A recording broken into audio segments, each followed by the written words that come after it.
Assalamualaikum warahmatullahi wabarakatuh. Saya Emma Hermayani, guru SMA Negeri 1 Cirebang, calon guru penggerak Angkatan 8 Kabupaten Kuningan, akan menampilkan tugas demonstrasi kontekstual modul 1.1 Pemikiran Filosofis Ki Hajar Dewantara, Pendidikan yang Berpihak pada Murid dalam bentuk komik digital.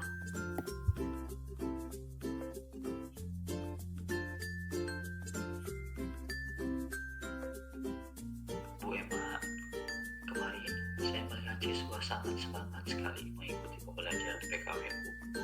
Materi apa yang sedang disampaikan, Bu? Oh, kemarin siswa sedang menampilkan hasil karya kerajinan, Pak. Wah, seru sekali.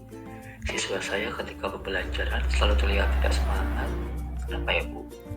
Coba berikan kebebasan pada siswa saat belajar, Pak. Saya selalu memberikan kebebasan pada siswa untuk menyajikan hasil pembelajaran sesuai minat, bakat, dan potensi siswa tanpa memaksakan kehendak kita sebagai guru.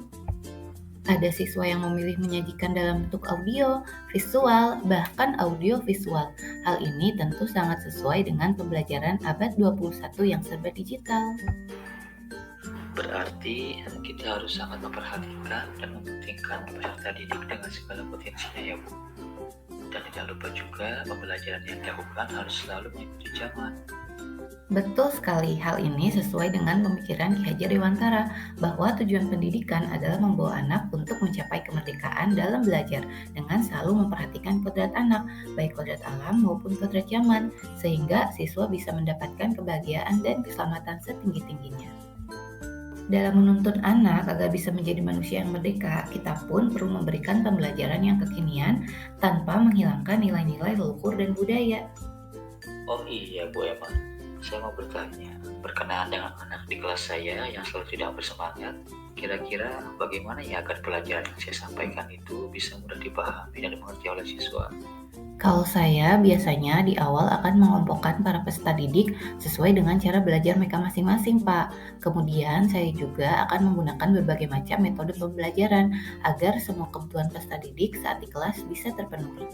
Menurut pemikiran Ki Hajar Dewantara, sebagai pendidik sudah selayaknya kita mendidik anak sesuai dengan kodrat alam dan zamannya. Maksudnya adalah setiap anak memiliki karakter yang berbeda-beda. Kita tidak bisa memperlakukan sama semua anak. Ki Hajar Dewantara mengibaratkan pendidikan itu seperti planet-planet dalam tata surya. Setiap planet mempunyai jalur orbitnya masing-masing.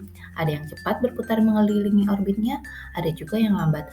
Begitu pula peserta didik yang memiliki kemampuan dan cara masing-masing dalam belajar.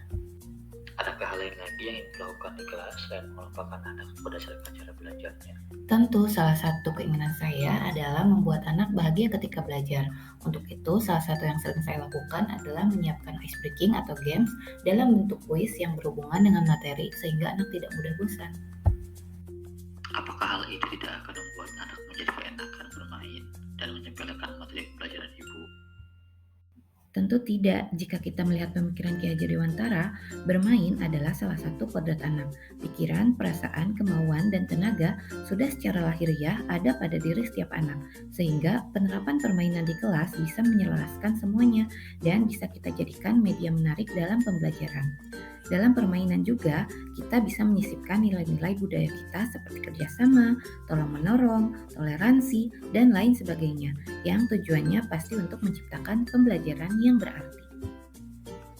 Apakah terdapat tantangan yang Ibu alami selama ini pada saat melakukan pembelajaran seperti demikian?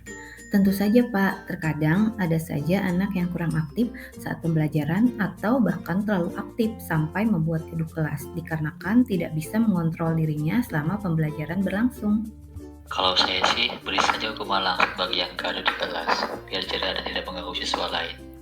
Apakah dengan memberi hukuman menjamin anak akan berubah lebih baik? Bagaimana kalau anak malah menjadi makin memberontak atau menjadi malu dan insecure karena merasa dipermalukan di depan teman-temannya? Lalu, apa solusi dari Ibu menghadapi hal tersebut? Menurut pemikiran Ki Hajar Dewantara, pendidik itu harus berpihak pada murid. Jika menemukan anak yang gaduh atau memiliki masalah, tidak seharusnya kita menyelesaikannya dengan hukuman atau kekerasan. Ki Hajar Dewantara menyebutkan, pendidik bertugas sebagai pamong yang memberikan arahan dan tuntunan agar anak tidak kehilangan arah dan membahayakan dirinya.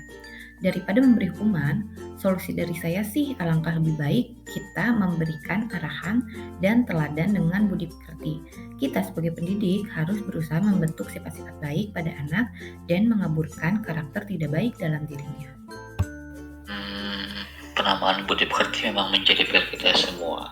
Pendidik budi pekerti sangat penting untuk membentuk karakter siswa yang beradab dan semakin bijaksana. Ya, saya setuju sekali, Pak. Maka dari itu, pendidikan budi pekerti adalah tanggung jawab kita semua.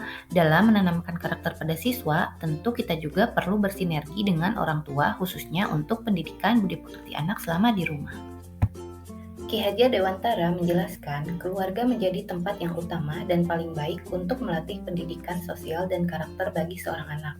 Keluarga merupakan tempat bersemainya pendidikan yang sempurna bagi anak untuk melatih kecerdasan budi pekertinya.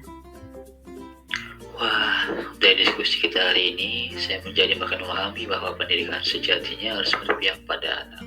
Pendidikan harus mengapresiasi anak sebagai manusia dengan kodrat alam dan zamannya, terpenuhi tumbuh kembangnya dan menjadi insan dengan budi pekerti, cipta rasa karsa, dan dorongan untuk berkontribusi pada masyarakat. Satu lagi Pak, sebagai pendidik kita harus selalu mengingat trilogi pendidikan Ki Hajar Dewantara yang berbunyi Ingarso Sung Tuludo, Ing Madya Mangun Karso, Tuturi Handayani. Di depan guru harus memberi contoh, di tengah guru harus selalu memotivasi, di belakang guru mendorong kreativitas dan memberikan kekuatan kepada siswa. Wah, terima kasih ya Bu Emma, sharing ilmunya sungguh bermanfaat sekali. Mulai sekarang, mari kita sama-sama menjadi pendidik yang lebih berpihak pada anak dan memerdekakan anak.